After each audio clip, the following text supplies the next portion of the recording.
Hey guys, and welcome to today's video. Today we've got a sovereign citizen clip that I completely forgot was waiting in my lineup, mostly because I was just waiting for the court case to wrap up. And honestly, the ending turned out even better than I ever imagined, not because of anything dramatic or shocking, but because of the judge's priceless reactions to the sovereign citizen's answers and discovery questions, which makes the whole thing incredibly entertaining. So, let's get started. Calling 2-1-170-598. Midland Credit Management versus Kevin Hurst. Date and time for pretrial. No appearances. Good morning, Your Honor. May it please the court, Suzanne Strickarts, P44018, on behalf of the plaintiff. And your name, sir? Kevin Hurst. Okay, where are we on this file, people? Your Honor, we had a pretrial. You opened up a written discovery. We did send discovery out. We did receive it back, apparently unopened, indicating there was a written on the envelope itself. It had written, I'm reading here, I do not accept your offer to contract, all rights reserved, UCC 1-308, signed, and then it was a return to sender, Judge. All right, Mr. Hurst. We attempted to do discovery anyway. So. Mr. Hurst, did you refuse to accept the mail? Did I refuse to accept the mail? Yes. Sir, you can't do that. I can refuse to accept any mail that comes to me. And what the heck does freeze even mean? Are you having some kind of mental glitch or something? Because you'd have to be seriously confused to believe that scribbling a bright, edible highlighter message on the outside of your discovery packet saying you don't accept it is somehow going to magically pull you out of the legal mess you've walked yourself into, as if the court system is just going to pause, reconsider everything, and let you off the hook because you thought a colorful note and a dramatic word choice were enough to undo the consequences of your own actions. One of the things she sent you were requests for admissions. If you do not provide proper answers to those requests for admissions, they are deemed to be conclusively admitted. Do you understand that, sir? Objection, Your Honor. Do you understand what I have said? No, I don't. All right, here it is. I opened written discovery in this matter. You have a right to whatever legal position you want, but you do not have your own set of court rules. Among the things that the court rules provide when written discovery is open is that she can send you requests for admissions. Those requests for admissions are in writing and they must be answered under oath and in a certain time frame. If they are not answered and filed in accord with the court rules, then they are deemed to be conclusively admitted. You will not be able to contest those things. And that was what was sent to you, sir. And that time to start running those started with the day they were mailed to you. Your Honor, you don't want to accept I'm not even sure. I do not have any understanding of this is my. And what do you think was even in that packet you refused? Honestly, refusing to accept your discovery packet was probably the dumbest move you could have made, because it basically guarantees that you're walking into trial completely blind. You have no clue what the allegations are, no idea what evidence the other side has against you, and yet you're just strutting in like it's going to work out in your favor, when in reality, you've just stacked the deck against yourself in the most avoidable way possible. They just coming with these allegations. I'm trying to see and verify if it is. Then when they called me the first time, they should have sent out verified documents stating that the original creditor and who it was, and that I truly owe this debt. Well, Your Honor, I just indicate that we did attach to those. They already. Excuse me, Mr. Hurst. Excuse me, I wasn't finished. Excuse me. I wasn't finished. I wasn't finished. She cut me off. Mr. Hurst. I'm not going to have this. Your Honor, she cut me off. I'm not going to have this. Talking. This is not a clown show. Oh my goodness! One at a time. I can't finish my statement. You will speak one. Don't interrupt me again, Mr. Hurst. Go ahead, sir. Why, thank you. You will speak one at a time. You will not interrupt each other. You will not interrupt me. Do you understand what I have said? Mr. Hurst. I don't understand anything. Okay, fine. I don't even understand why I'm here. I'm going to mute you. I don't even understand what's going on. Well, that I have absolutely no doubt about. In fact, I honestly wouldn't be surprised if you can't even tie your own shoes without somehow ending up eating one of your socks by accident, because the level of basic competence required here clearly isn't your strong suit. I'm muting Mr. Hurst, and I will let Ms. Strickard say what it is she wishes to say. Then I will unmute Mr. Hurst and allow Mr. Hurst to speak. Ms. Strickard, you are responding, Mr. Hurst. Yes, sure. I was just indicating that we did attach the account statements, the full chain of title and seller data sheet to the packet. So even though there was no requirement, we did want to provide that to the defendant. And so that was in, all of those materials were in the packet that was rejected, Judge. Well, let's let Mr. Hurst respond. Okay, so the understanding that I have is that they should have contacted me 5 days after they should have gave me documents 5 days after they contacted me about the alleged debt. I told them I have no recollection of the debt. Yeah, I don't even know enough information to admit or deny the allegations to the debt. So if they're accusing me of this debt, I would like to ask them a few questions so that they can verify that this debt even belongs to me. And that's why I refuse the packet, because I don't know if they're trying to contract with me or not. Trust me when I say this, sovereign citizens are absolute financial black holes, and anyone with even a shred of sense when it comes to money would run in the opposite direction the moment you tried to make a contract with them, because they're guaranteed to drain resources, cause endless headaches, and leave you holding the bag for problems you never asked for. All right, let me explain it to you again. Whatever political views you have. I had no understanding that they were sending me these things. They didn't even tell me that they was going to send me. In the last court date, did they say, or did she say, we're going to send you something? Sir, I opened written discovery. That allows you to serve written discovery. That allows her to serve written discovery. And she did so. If you elect not to receive it, then that's on you. That's the risk, and you bear the risk of that. But I would urge you, and let me tell you, as I told you at the beginning, you have an absolute constitutional right to represent yourself, but what you do not have is a right to your own set of court rules. You may not be frustrating the court rules, sir, by refusing to accept mail. If that's the choice you make, then that's the choice you make, and you will have to live with the consequences of that. I would urge you, sir, perhaps you might want to get counsel, because I don't think you understand the process, and I'm not at all sure you understand the consequences of the choices that you are making. However, as I indicated, you have an absolute constitutional right to represent yourself. I would urge you to get counsel. So I'm going to give you another date. And sir, she is going to do what she does to represent her client, and you're going to do what you do. And if the court rules cut against you. It honestly sounds like a fair deal to me. If you're determined to wreck your own life, then go right ahead, because no one is going to stop you from charging full speed into your own bad decisions or hoarding all the metaphorical paint chips at the breakfast buffet. And certainly not Judge Robinson, who by the end of this video is going to be sitting there with a completely genuine laugh at your expense as the consequences of your choices unfold in the most predictable way possible. Question. They are claiming that this debt belonged to me. Would they have to produce all the proof and verify that this debt belongs to me? The plaintiff has the burden of proof, Mr. Hurst.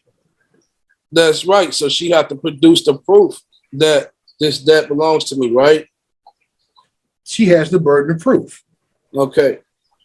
Thank you. All right. Judge, I'm sorry, Ms. Rickards? Your Honor, would it be possible for us to receive a motion date for, say, mid-July? Let's give him one more opportunity. Oh, you want me to resend the packet, Judge? I want you to resend the package.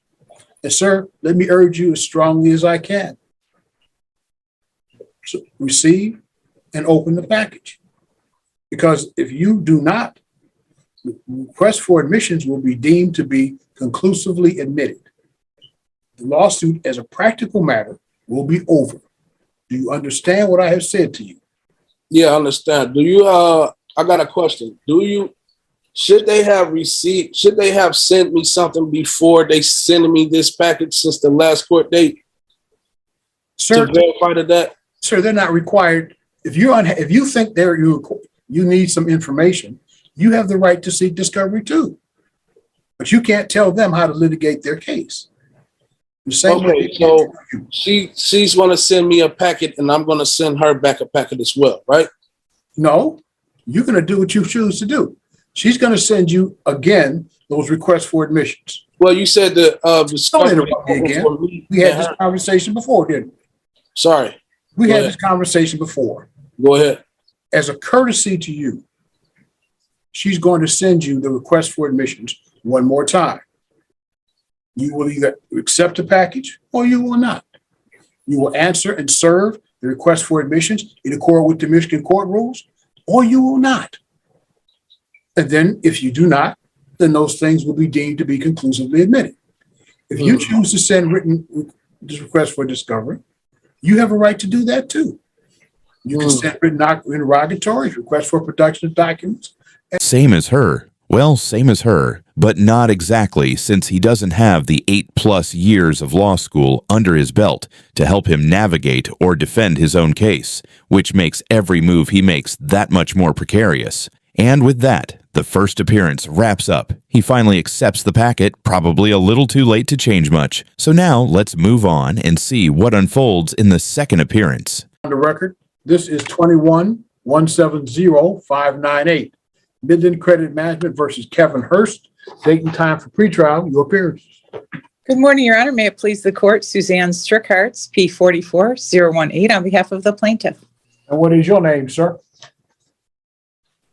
Kevin Hurst. Okay.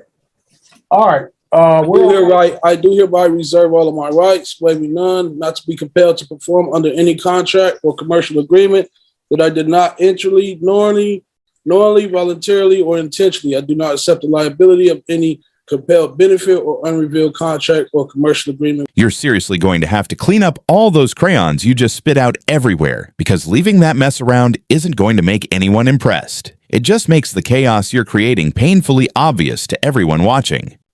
That's it. All right. All right. Where are we on this file? Judge, discovery's been completed. Motion for summary has been filed. We are looking for the court to assign a date. Okay. Let's get you guys a date. Mr. Hurst, do you have the motion for summary disposition filed on behalf of the plaintiff?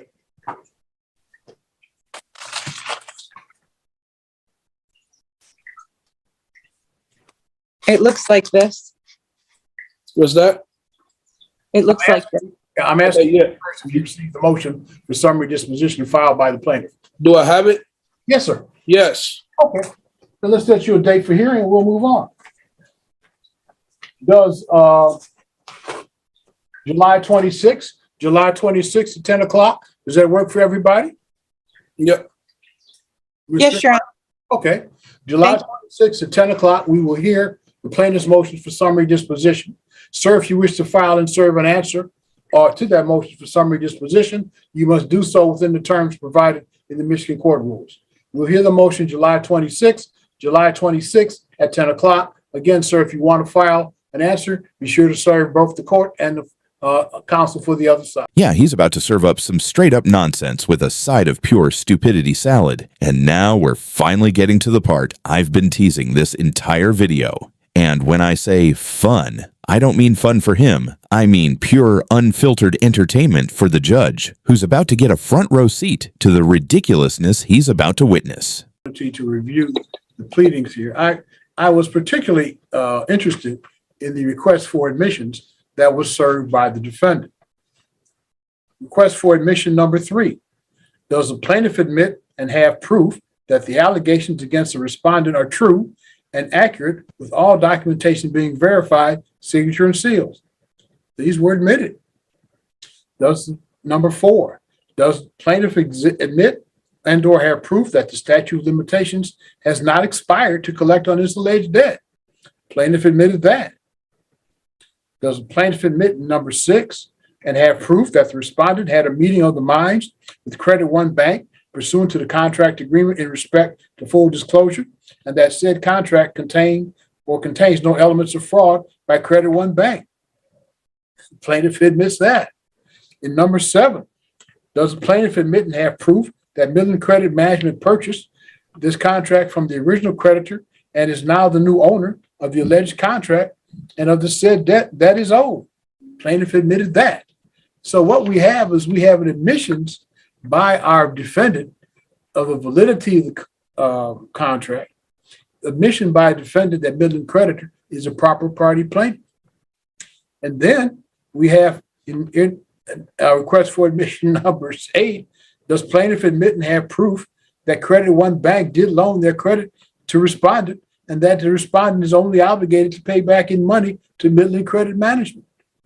Plaintiff admitted that too. I also note for the record that having reviewed the brief answer to plaintiff's motion for summary disposition, first of all, contrary to the court rule, is not supported by an affidavit.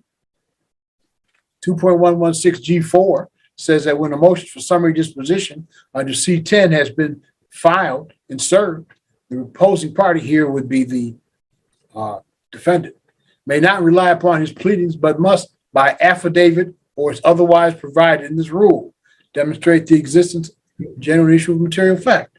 Again, I note for the record, no affidavit was submitted here.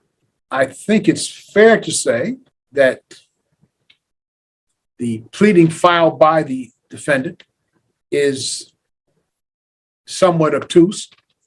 I quote, for example, from the 3rd page, the agreed upon proof of claim does not serve in place of the original account, for it is a conditional acceptance and not the foundation of an action, and does not become an original demand and amount to an express promise to pay the actual sum stated. In his first paragraph, the plaintiff, and I'm quoting again, plaintiff claims that the living soul utilizes an address in his answer, when in fact the address that is used there indicates that the living soul does not live at this address, but is receiving mail there. So the defendant has failed to appear. He has failed to support his brief answer to plaintiff's motion for summary disposition by affidavit as required by the court rule. The court has had an opportunity to review the pleadings filed on behalf of the plaintiff in this matter, and I'm satisfied. There's no genuine issue of material fact in this matter.